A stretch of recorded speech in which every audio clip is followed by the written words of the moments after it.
दोस्तों आज के इस वीडियो में हम बहुत ही ज़्यादा इम्पोर्टेंट टॉपिक पे बात करने वाले हैं। बहुत ही ज़्यादा इम्पोर्टेंट इसलिए है क्योंकि अभी कुछ दिन पहले ही भी यहाँ पे आप देख सकते हो। मैंने ये गूगल सर्च किया था तो यहाँ पे आपको ये 4 वीडियो दिख रहे हैं या फिर और भी मैं नीचे करूँगा तो और भी ज़्यादा वीडियो यहाँ पे दिख सकते हैं। बहुत सारे लोगों ने इसके ऊपर वीडियो भी बनाए हैं और बहुत ही ज़्यादा इम्पोर्टेंट एंड सेंसिटिव टॉपिक है। यहाँ पे आप देख सकते हो 69 करोड़ इनकम टैक्स नोटिस और 26 लाख एफ&ओ ट्रेडिंग है ना। ये इसने भी बनाया हुआ है, स्टॉक बर्नर वालों ने भी बनाया हुआ है। और ये कोई फिनटेक्स प्रो करके कोई है, एक उसने भी बनाया हुआ है। चलो ठीक है, मैं मोटा मोटी ये मैं बता रहा हूँ, जस्ट आप ये समझो कि एक ये है, एक कोई न्यूज़ है। ठीक है, यहाँ पे क्या हुआ है कि लगभग 2013 कितना 2013 में कोई एक कर्नाटका के फार्मर थे। ठीक है ना, कौन थे? फार्मर थे जो एफ&ओ ट्रेडिंग करते थे। उस टाइम पे उन्होंने क्या करा था मैं बता दूं आपको कि उन्होंने किसी अपने दोस्त के थ्रू या मतलब हाँ कोई एडवाइज़र के थ्रू जो भी करा हो या दोस्त के थ्रू बता रहे हैं वो कि उन्होंने कुछ 26 लाख रुपए से ट्रेडिंग करी थी। कितने से? 26 लाख रुपए से ट्रेडिंग करी थी और वो 26 लाख उनका पूरा का पूरा वाइप आउट हो गया था, लॉस हो गया था। क्या हो गया था? लॉस हो गया था। जिस वजह से लॉस हो जाने की वजह से उन्होंने क्या करा कि 2013 में ही अपनी जो ट्रेडिंग थी वो स्विच कर दी, बंद कर दी। उसके बाद इन्होंने कोई भी ट्रेडिंग नहीं करी। उसके बाद अभी आके 10 साल बाद आके क्या हुआ है कि इनकम टैक्स ने उनको 69 करोड़ का इनकम टैक्स का नोटिस भेजा है। कितने का?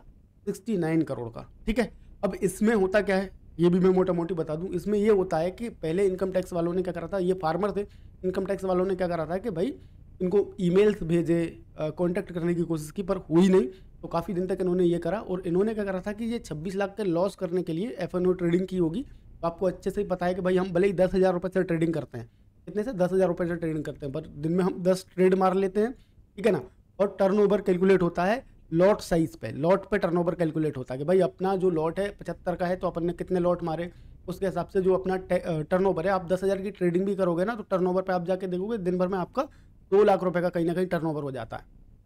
कितने का हो जाता है? 2 लाख रुपए का टर्नओवर। तो इनका इधर पे 69 करोड़ का टर्नओवर हुआ था और इन्होंने क्या करा कि इसका ना इनकम टैक्स भरा। क्यों? क्योंकि उनका लगा था कि भाई हमको तो लॉस हो गया है, अब तो लॉस हो गया तो क्यों इनकम टैक्स भरें। ठीक है ना, लॉस हो गया तो क्यों इनकम टैक्स भरें। तो उन्होंने इस तरीके से उन्होंने अवॉइड कर दिया था। और उसके बाद फिर क्या हुआ कि जो इनकम टैक्स डिपार्टमेंट है उन्होंने इनकी फाइल ओपन करी और उनको पता चला कि इन्होंने 69 करोड़ का टर्नओवर किया है। तो भाई इनको बताना था कि भाई ये आपने 69 करोड़ का टर्नओवर कैसे किया, ये पैसे आपके पास आए कहाँ से। तो उनको क्लियरिफिकेशन देनी थी, पर क्लियरिफिकेशन देने के लिए इन्होंने ना कॉल उठाए ना मेल के रिप्लाई दिए, जिस वजह से उन्होंने क्या कर दिया कि ये पूरा नोटिस भेज दिया। ठीक है, तो अपने को इन सब चीज़ों से कोई लेना देना नहीं है, बट मैं आपके लिए ये वीडियो इसलिए बना रहा हूँ कि अगर आप मेरे व्यूअर हैं और आप ये वीडियो आप देख रहे हैं तो आपको पता होना चाहिए कि आपको कब कब इनकम टैक्स भरना है, कब कब नहीं भरना है, क्या क्या होता है। मतलब अपन A to Z सारी चीज़ें बात करने वाले हैं इसमें इनकम टैक्स से रिलेटेड कि भाई एक्चुअल में इंट्राडे के अंदर क्या इनकम टैक्स लगता है और अपना क्या होल्डिंग वगैरह कर रहे हैं या शॉर्ट टर्म वगैरह कर रहे हैं तो उसमें क्या मतलब अपने को टैक्स देना पड़ता है, नहीं देना पड़ता, क्या क्या रूल होते हैं, फलाना ढकाना, ये सारी चीज़ों के बारे में हम बात करने वाले हैं। ठीक है ना। सबसे पहले मैं डिस्क्लेमर दे दूँ कि मैं इस चीज़ के लिए कोई भी प्रोफेशनल नहीं हूँ, मैं भी एक ट्रेडर ही हूँ। तो मुझे थोड़ा बहुत पता है इसके बारे में, तो मैं वही चीज़ें आपको बता दूंगा जिससे आपको बहुत ज़्यादा फ़ायदा होने वाला है कि भाई चलो ठीक है क्या क्या अपन कर सकते हैं। अगर आपको नहीं पता है तो अब मैंने कुछ जो भी है इसके बारे में थोड़ा सा समराइज़ किया हुआ है, लिख के समराइज़ किया हुआ है, आपको यहाँ पे दिख रहा होगा। ठीक है, मैं आपको बता दूं थोड़ा थोड़ा करके कि भाई आपको कैसे कैसे टैक्स देना होता है। ठीक है, यहाँ पे लिखा हुआ है, आप पढ़ भी सकते हो, बाकी मैं भी आपको एक बार समझा देता हूँ। यहाँ पे सबसे पहले होता है कैपिटल गेन टैक्स। ठीक, आपने शेयर 1 साल के अंदर बेच दिए हैं, मतलब 1 साल के पहले अगर आपने कोई शेयर बेचा और उस पर आपको प्रॉफिट हुआ है तो यहाँ पे आपको क्या देना पड़ेगा? 15% का टैक्स देना पड़ेगा। ठीक है, क्या देना पड़ेगा? 15% का टैक्स यहाँ पे देना पड़ेगा 1 साल से पहले। अगर आपने 1 लाख रुपए के शेयर खरीदे हैं और उनको आपने बेच दिया है, यहाँ पे एग्जाम्पल भी दिया हुआ, 1 साल में आपने जैसे मान लो कि 1 लाख रुपए के शेयर खरीदे और मतलब 1,20,000 रुपये का आपको क्या हुआ? प्रॉफिट हुआ है। ठीक है ना, प्रॉफिट हुआ है मतलब 1,20,000 रुपये आपने बेच दिए तो आपका जो है ना 20,000 रुपये पर 15% का टैक्स 3,000 रुपये बनता है, तो ये आपको देना पड़ेगा। ठीक है, उधर पे होता है एक लॉन्ग टर्म कैपिटल गेन। ठीक है, लॉन्ग टर्म कैपिटल गेन में अगर आप 1 साल के बाद कोई शेयर बेचते हैं, ठीक है, 1 साल के बाद अगर कोई शेयर बेचते हैं तो उस पर जो प्रॉफिट होता है उसका अपने को देना पड़ता है यहाँ पे कितना? 10% टैक्स करके देना पड़ता है। अभी ये पुराना दिखा रहा है पर यहाँ पे जो मैं बात करूँ तो यहाँ पे 12.5% है। ठीक है, कितना है? 12.5% टैक्स अपने को देना पड़ता है अपने को लॉन्ग टर्म कैपिटल गेन पे और 20% आपको शॉर्ट टर्म कैपिटल गेन पे देना पड़ता है, ठीक है। ये टैक्स में थोड़ा सा चेंज है, ये मैंने कहीं से उठा के कॉपी करा है, ठीक है। तो आपको समझाने के लिए अब टैक्स को आपको पता होना चाहिए। तो यहाँ पे क्या होता है कि जैसे अगर आपने 2 लाख रुपए के शेयर खरीदे और 4 लाख रुपए में बेच दिए, ठीक है ना, तो 2 लाख रुपए का प्रॉफिट हुआ, उसका अपने को 12.5% देना पड़ेगा। तो कितना हो जाएगा, लगभग 24 हज़ार के आसपास उसमें टैक्स देना पड़ेगा, ठीक है। यहाँ पे इंट्राडे ट्रेडिंग सबसे ज़्यादा इंपॉर्टेंट है, इंट्राडे ट्रेडिंग के बारे में अपन को पता होना चाहिए, ठीक है। तो इंट्राडे ट्रेडिंग जो होती है ना, यहाँ पे आप लिखा है अगर आप इंट्राडे ट्रेडिंग या डेरिवेटिव फ्यूचर एंड ऑप्शन करते हो तो ये बिजनेस इनकम माना जाता है, ठीक है। क्या माना जाता है, बिजनेस इनकम। ये नॉर्मल बिजनेस की तरह ट्रीट होता है कि अगर आप कोई भी शॉपकीपर हैं, आप दुकान चलाते हैं या फिर कोई आप बिजनेस रन कर रहे हैं, तो उसके ही जैसा आपको ये माना जाएगा कि मतलब आपको एक सेकेंडरी सोर्स ऑफ इनकम अपने एक बिजनेस ओपन करके रखा है, उस तरीके से इसको माना जाता है, ठीक है ना। और इसका टैक्स स्लैब आपकी टोटल इनकम पर डिपेंड करता है। यहाँ पे देखो आपको लिखा हुआ है कि बिलो जो अपनी मतलब टैक्स इनकम जो भी होती है, मतलब 2.5 लाख तक 5,000 लगता है, हाँ 2.5 लाख से 5 लाख तक 5% लगता है, 5 से 10 लाख पे 20% लगता है, अबोव 10 लाख से 30% लगता है। ये टैक्स में थोड़ा सा चेंजेस हो गए हैं, ये है, ठीक है। तो अभी अपने को सबसे ज़्यादा इंपॉर्टेंट जो टॉपिक निकल के आते हैं वो आते हैं इंट्राडे ट्रेडिंग के बारे में, ठीक है। तो इंट्राडे ट्रेडिंग में किस तरीके से टैक्स कैलकुलेट होता है आपको पता होना चाहिए कि अगर आपकी टोटल इनकम 2.5 लाख रुपए है, आप चाहे सैलरी से अर्न कर रहे हैं या कोई बिजनेस से अर्न कर रहे हैं या फिर इंट्राडे ट्रेडिंग से अर्न कर रहे हैं, अगर आप 2.5 लाख रुपए तक कमा रहे हैं तो आपको कोई भी टैक्स नहीं देना। बट यहाँ पे एक चीज़ मैं बता दूं कि बट अगर 2.5 लाख रुपए तक आपने कमाया है तो टैक्स तो नहीं देना है आपको, पर टैक्स भरना जरूर है, रिटर्न फाइल करना जरूर है ना।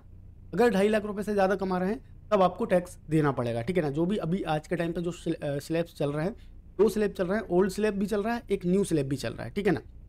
ओल्ड स्लैब ये वाला जो है ना, ओल्ड स्लैब में है तो 2.5 लाख से 5 लाख तक 2.5 लाख रुपए तक कोई टैक्स नहीं देना, 2.5 लाख से 5 लाख तक 5% देना, ये ओल्ड टैक्स है। नया टैक्स भी आया हुआ है, वो भी आप एक बार जाके गूगल करोगे या अपने सीए से बात करोगे आपको समझ में आ जाएगा। यहाँ पे इंपॉर्टेंट बात क्या है, इंपॉर्टेंट बातें जो है वो मैं आपको समझाने की कोशिश करता हूँ, ठीक है।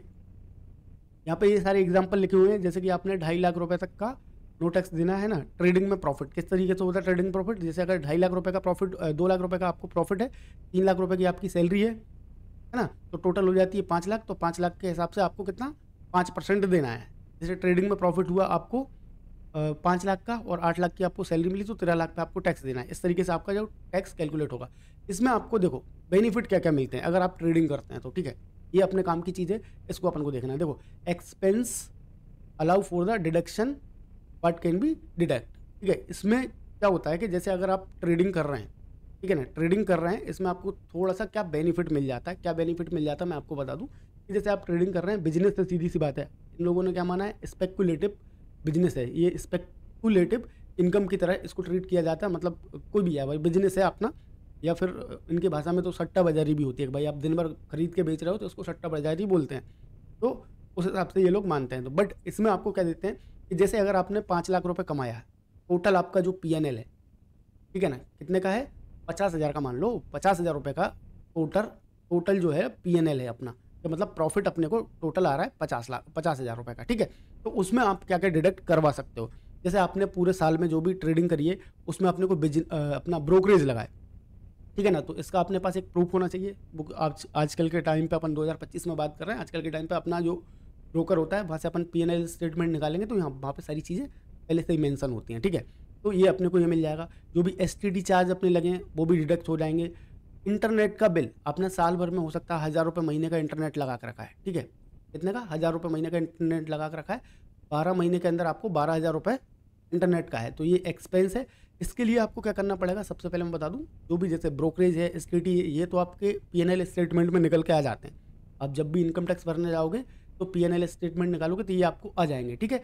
तो इसमें आपको क्या करना है कि इसके अलावा जो चीज़ें हैं ना, इनकी प्रॉपर रिसीप्ट आपको रखनी है। क्या रखनी है, बिल जो होते हैं, रिसीप्ट या बिल जो भी है आपको प्रॉपर लेके रखने हैं और आपको उनको संभाल के रखना है जब तक आपका टैक्स भराएगा नहीं तब तक। तो आप वो लेके रखोगे तो ये आपको यहाँ पे हो जाएगा। जैसे आपने इंटरनेट का बिल भरा था 12,000 का, तो ये आपका इनकम में से क्या हो जाएगा, माइनस हो जाएगा, ठीक है ना। आपने कोई एडवाइजरी की फीस दी है, अगर कोई सेबी रजिस्टर्ड ब्रोकर से आपने कोई टिप्स वगैरह लिए हैं, इन्वेस्टमेंट की एडवाइस ली है, उसको आपने मान लो कि 50,000 रुपये का दिया है, फीस दी है साल भर में, ठीक है ना, 5,000 रुपये महीने के हिसाब से या जो भी है 50,000 रुपये की फीस दिए, तो इसके आपके पास अगर बिल हैं तो ये भी आपके क्या हो जाएंगे, डिडक्ट हो जाएंगे आपकी इनकम से। ठीक है।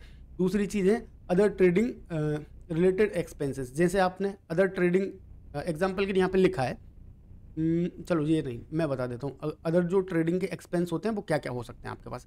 जैसे आपने कोई लैपटॉप लिया, ठीक है ना, ट्रेडिंग करने के लिए लैपटॉप लिया, आपने कुछ भी एसेसरीज खरीदी, आपने कीबोर्ड खरीदे, माउस खरीदे, आपने TFT खरीदी, मतलब TFT समझ रहे हो, LCD TV खरीदी आपने, कुछ भी मोबाइल लिया आपने, ठीक है ना। ट्रेडिंग के काम से आप कहीं पे मान लो सेमिनार लेने गए, आप कहीं पे भी रहते हो, दिल्ली में, मुंबई में, आप कहीं से दूर सेमिनार लेने जा रहे हो या जो ट्रेनिंग वगैरह लेने जा रहे हो, तो उसके भी आप प्रॉपर बिल वगैरह और सारी चीज़ें आप कलेक्ट करके रख सकते हो। जब आप टैक्स भरने जाओगे ना, तो ये सारी चीज़ें आप वहाँ से माइनस करवा सकते हो। मान लो आपने 5 लाख का नुकसान कर लिया, ये चीज़ें हैं कि भाई 5 लाख का नुकसान कर मतलब प्रॉफिट कर लिया, और 5 लाख में से आपने 3 लाख रुपए तो यही सब में उड़ा दिए, तो आप ये सब यहाँ से माइनस करके, और आपका जो टोटल रहेगा, आप 2 लाख बचेगा तो 2 लाख पे टैक्स दो, 1 लाख बचा तो 1 लाख पे टैक्स दो, है ना। तो ये इस तरीके से हो सकते हैं। और क्या है, टर्नओवर किस तरीके से कैलकुलेट होता है, यहाँ पे देख लो, loss plus profit all trades. मतलब सीधी सी बात है कि ट्रेड आपने किया कितने का, 2,000 रुपये का, सेकंड ट्रेड किया 1,000 रुपये, मतलब एक ट्रेड किया जिसमें आपने 2,000 रुपये का प्रॉफिट कमाया, दूसरा ट्रेड किया जिसमें से 1,000 रुपये का प्रॉफिट कमाया, तो जो टर्नओवर हो गया पूरा 3,000 रुपये का हो गया, है ना। मतलब आपने अगर 1 लाख रुपए की, यहाँ पे सबसे बड़ी दिक्कत क्या हो जाती है, एक चीज़ और मैं समझा दूँ, यहाँ पे ये दिक्कत हो जाती है कि जब भी आप टैक्स फाइल करने जाते हो, तो वहाँ पे क्या होता है, टर्नओवर की मैं बात करूँ तो जैसे आपने 1 लाख रुपए के शेयर मतलब 1 लाख रुपए की या तो कैश में शेयर करा, शेयर बाई किए 1 लाख रुपए के, या फिर आपने 1 लाख रुपए का कोई ऑप्शन खरीदा। मान लो आपने 1 लाख रुपए का खरीदा और फिर उसको 1,20,000 रुपये में बेच दिया, ठीक है ना, 1,20,000 रुपये में बेच दिया, तो यहाँ पे ये जो टोटल टर्नओवर क्या हो जाएगा ना, 2,20,000 रुपये का टोटल टर्नओवर हो जाएगा। ठीक है, ये नहीं होगा कि भाई हमको तो 20,000 रुपये का प्रॉफिट हुआ या 2,000 रुपये का प्रॉफिट हुआ, ये नहीं होगा, ये काउंट होगा पूरा मिला के 1 लाख प्लस 1,20,000, मतलब 22 साल की जो टोटल वैल्यू निकल के आती है वो 1,20,000 रुपये आ रही है। या फिर आपको नुकसान भी हुआ तो 1,80,000 हो जाएगा, ठीक है ना। 2,20,000 का हो रहा है जब आपको 20,000 का प्रॉफिट हुआ, अगर 20,000 का नुकसान हो जाता तो 1,80,000 का टर्नओवर यहाँ पे हो जाता। तो इस तरीके से ये टर्नओवर काउंट करते हैं और फिर टोटल मिला लेते हैं, भले चाहे वो लॉस हो चाहे प्रॉफिट हो, उसको टोटल मिला के आप कर लेते हैं। ठीक है, इसमें एक चीज़ और होती है कि अगर आप इनकम टैक्स फाइल कर रहे हैं, ठीक है, इनकम टैक्स फाइल कर रहे हैं, तो इनकम टैक्स फाइल करते टाइम आपको क्या क्या चीज़ों की और ज़रूरत होती है।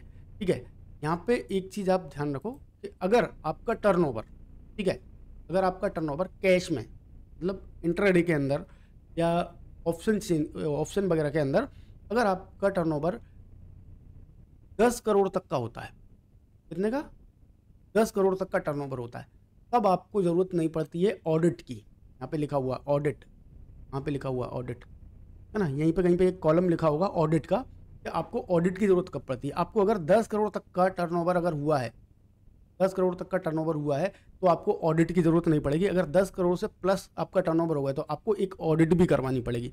ऑडिट कौन करेगा, ऑडिट जो भी आप CA से टैक्स भरवा रहे हैं उससे ही आप बात कर लोगे, वो ऑडिट करवा देगा आपका, ऑडिट करवा के और आपका जो भी है इनकम टैक्स वगैरह भर देगा। ठीक है, उसका कुछ फीस वगैरह चार्ज वगैरह लेता है, वो आपको करना है। ठीक है, दूसरा और चीज़ क्या हो जाती है कि इंट्राडे में अगर आप ट्रेडिंग कर रहे हो और आपको नुकसान हो गया, ठीक है ना, टैक्स फाइल अगर आप कर रहे हो तो ये होता है, मैं आपको बता दूं, अगर आप टैक्स फाइल नहीं कर रहे हो तो इसका एक बेनिफिट भी है। अगर आप फाइल नहीं कर रहे हो, आपको क्यों करना चाहिए, उसका एक बेनिफिट ये भी है कि सपोज करते हो कि मैंने अभी 2024-25 में, 2024 और 25 में मान लो मैंने 4 लाख रुपए का नुकसान करा, कितने का, 4 लाख रुपए का नुकसान करा, फिर भी मैं टैक्स भर रहा हूँ, इनकम टैक्स फाइल कर रहा हूँ, तो आप इसको क्या कर सकते हो, ये जो 4 लाख रुपए ना, इसको कैरी फॉरवर्ड कर सकते हो। क्या कर सकते हो, कैरी फॉरवर्ड कर सकते हो। मतलब मेरे को 2024-25 में 4 लाख का नुकसान हो गया, अब मेरे को 2025 और 26 में मान लो 5 लाख का प्रॉफिट हो गया, है ना, कितने का, 5 लाख का प्रॉफिट हो गया। तो अगर मैंने टैक्स नहीं भरा था पिछले साल और अब मैं इस साल भर रहा हूँ, तो मुझे पूरे 5 लाख के ऊपर क्या देना पड़ेगा, टैक्स देना पड़ेगा। बट अगर मैंने 2024-25 में क्या करा था, टैक्स भरा था, 2024-25 में टैक्स भरा था और मैंने पुराना अपना जो लॉस हुआ था 2024-25 में उसको कैरी फॉरवर्ड करवा दिया, तो अब मेरे को अगर नेक्स्ट ईयर में 5 लाख का प्रॉफिट हुआ तो पहले मैं यही 4 लाख रुपए माइनस करवाऊंगा, फिर बचा मेरे पास 1 लाख रुपए। 1 लाख रुपए में मेरे सारे एक्सपेंसेस वगैरह ये जोड़ दूंगा, अगर हुए हैं तो फिर मेरे को क्या है, 1 लाख रुपए पे टैक्स देना पड़ेगा, अदरवाइज टैक्स नहीं देना पड़ेगा। ठीक है, और ये वाला जो है भाई, हो सकता है कि आपके जो इनकम टैक्स स्लैब में ही ना आ रहा हो, आप 2.5 लाख से ज़्यादा आपने कमाया ही ना हो इस साल में, तो हो सकता है आपका पूरे टैक्स बच जाए। तो ये भी हो जाता है। ये टैक्स कैरी फॉरवर्ड कब तक कर सकते हैं? 8 ईयर तक। कब तक?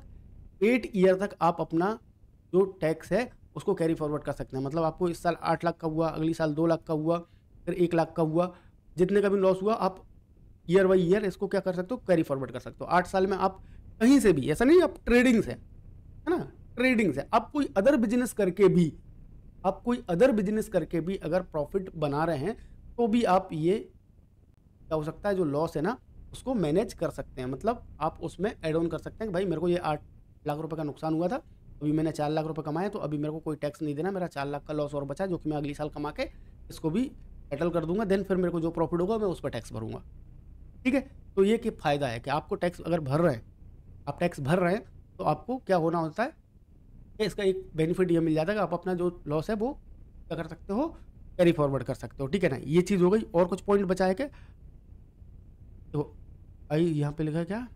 Common mistake to avoid, ITR file ना करना, है ना। जो अपन ने अभी बात की थी, कर्नाटका के जो ट्रेडर थे जिन्होंने 20 लाख से ट्रेडिंग की थी और अभी उनको 69 करोड़ का क्या हो गया? टैक्स नोटिस आ गया। भाई अगर क्या होता है कि अपन आईटीआर फाइल नहीं करते हैं ना, तो फिर क्या है, गवर्नमेंट के पास भाई चिट्ठा तो पूरा है ही। आजकल सारा काम ऑनलाइन होने लग गया है, पैन कार्ड से होने लग गया है। अपन जो भी ट्रेडिंग वगैरह कर रहे हैं वो सारा कुछ उनको ऑनलाइन दिखता ही दिखता है। ठीक है, तो अगर आप नहीं भर रहे हो तब भी कोई दिक्कत नहीं है भाई, उनके पास तो डेटा है ही है।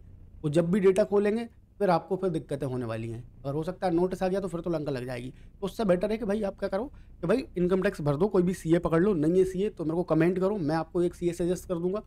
अब जाके क्या करो, बात करो और अपने जो भी जितने भी साल के पीएनएल हैं उनको डाउनलोड करो, अपने ब्रोकर से बोलो और वो आपको डाउनलोड करके दे देगा। अगर एप्लीकेशन में भी आजकल फैसिलिटी है, वहाँ से भी आप पीएनएल हर साल वाइज निकाल सकते हो और जाके आप डिक्लेरेशन दे दो भाई कि भाई मेरे को ये प्रॉफिट हुआ है, टर्नओवर हुआ था, मेरे को प्रॉफिट इतना ही हुआ है या लॉस इतना ही हुआ है। ये करके आप टैक्स भर दो, जो भी है भर दोगे तो ठीक हो जाएगा, आपका कोई दिक्कत नहीं होगा, है ना। ये यहाँ पे लिखा है प्रॉपर रिकॉर्ड मेंटेन ना करना। ठीक है, जैसे कॉन्ट्रैक्ट नोट, है ना, बैंक स्टेटमेंट, टीटीसी। तो आजकल ये सब अपने को क्या है कि ये करने की ज़रूरत नहीं है ना, प्रॉपर मेंटेन करने की ज़रूरत नहीं है। आप ऑनलाइन अगर ट्रेडिंग कर रहे हैं तो आपके ये ब्रोकर के वेबसाइट पे या ब्रोकर के एप्लीकेशन पे ये सारी चीज़ें अपने को मिल जाएंगी। ठीक है ना, ऑनलाइन मिल जाते हैं। आप सीए से बात करोगे कहाँ से निकालना है, क्या करना है, वो सब बता देगा आपको। ठीक है, तो आप जाओ। और अभी क्या चल रहा है, फरवरी चल रहा है, मार्च आने वाला है। मार्च में जाके सारे लोग अपना टैक्स भरो और सारा कुछ अपना डिक्लेरेशन दो कि भाई हमने क्या क्या ट्रेडिंग करी है, क्या क्या प्रॉफिट हुआ, क्या क्या लॉस हुआ, सारी चीज़ें करके आप दे दो। ठीक है ना। आई होप कि सारी चीज़ें समझ में आ गई होंगी। अगर वीडियो अच्छा लगा है तो वीडियो को लाइक शेयर सब्सक्राइब करना बिल्कुल ना भूलें। मैं मिलता हूँ ऐसे किसी वीडियो में, तब तक के लिए थैंक्स फॉर वॉचिंग।